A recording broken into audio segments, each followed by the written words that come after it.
హైదరాబాద్లోని R&B ENC Mohan Naik ఇంట్లో ACB అధికారులు తనిఖీలు నిర్వహిస్తున్నారు. ఆదాయానికి మించిన ఆస్తులు కలిగి ఉన్నారన్న ఆరోపణలపై మియాపూర్లోని ఆయన నివాసం సహా 11 ప్రాంతాల్లో సోదాలు జరుగుతున్నాయి.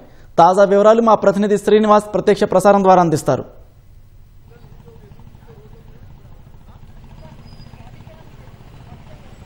రోడ్లు భవనాల శాఖలో ఈఎన్సీగా పనిచేస్తున్న మోహన్ నాయక్ నివాసంలో ఈ ఉదయం నుంచి కూడా ఏసీబీ అధికారులు తనిఖీలు చేస్తున్నారు. మియాపూర్లోని వసంత సిటీలోని ఆయన నివాసం ఉంటున్నారు. ఇది అంతా కూడా విల్లాలో ఉంటున్నారు ఆయన. ఇక్కడ ఏసీబీ అధికారులు ఉదయం నుంచి కూడా తనిఖీలు చేస్తున్నారు. ఏసీబీలోని ప్రత్యేక CIU యూనిట్ విభాగంకి చెందిన అధికారులు ఇక్కడికి తెల్లవారుజామున సమయంలో చేరుకున్నారు. ఆయన నివాసంలోకి వెళ్ళి తనిఖీలు చేస్తున్నారు. ప్రధానంగా ఆదాయానికి మించి ఆస్తుల ఆరోపణలపై ఆయన నివాసంలో ఈ తనిఖీలు కొనసాగుతున్నాయి. మొత్తంగా ఆయన నివాసంతో పాటు ఆయన బంధువులు, కుటుంబ సభ్యులు ఇళ్లలో 11 ప్రాంతాల్లో ఈ సోదాలు కొనసాగుతున్నాయి. 11 ప్రాంతాల్లో కూడా ఏసీబీ ప్రత్యేక బృందాలు సోదాలు కొనసాగిస్తున్నాయి.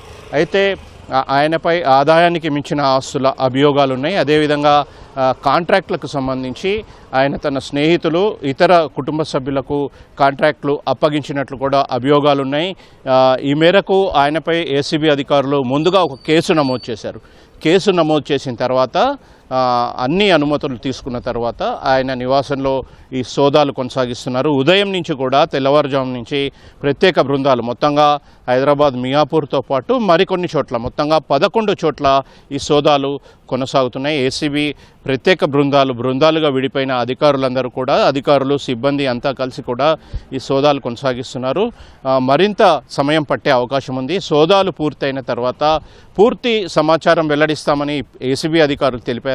అయితే చూడాల్సి ఉంది మరి ఆదాయానికి మించిన ఆస్తుల ఆరోపణలో ఏమేమి బయటపడతాయి, మోహన్ నాయక్ నివాసంలో ఏమేమి బయటపడతాయి, ఆయనకు సంబంధించి కుటుంబ సభ్యులు కావచ్చు, స్నేహితులు, బంధువుల ఇళ్లలో ఏమేమి బయటపడతాయి, ఎన్ని ఆస్తులు ఆదాయానికి మించి ఎన్ని ఆస్తులు కలిగి ఉన్నారనేది తేల్తాయి అనేది వేచి చూడాల్సింది. ప్రస్తుతం అయితే సోదాలు ఇంకా కొనసాగుతున్నాయి. సాయంత్రం వరకు కూడా సోదాలు కొనసాగే అవకాశం ఉంది. సోదాలు ముగిసిన తర్వాత మోహన్ నాయక్ను ఏసీబీ అధికారులు అదుపులోకి తీసుకునే అవకాశం ఉంది.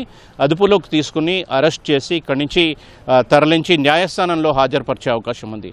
ఇది ప్రస్తుతం అయితే మోహన్ నాయక్ నివాసంలోని ఏసీబీ తనిఖీలకు సంబంధించి తాజా సమాచారం.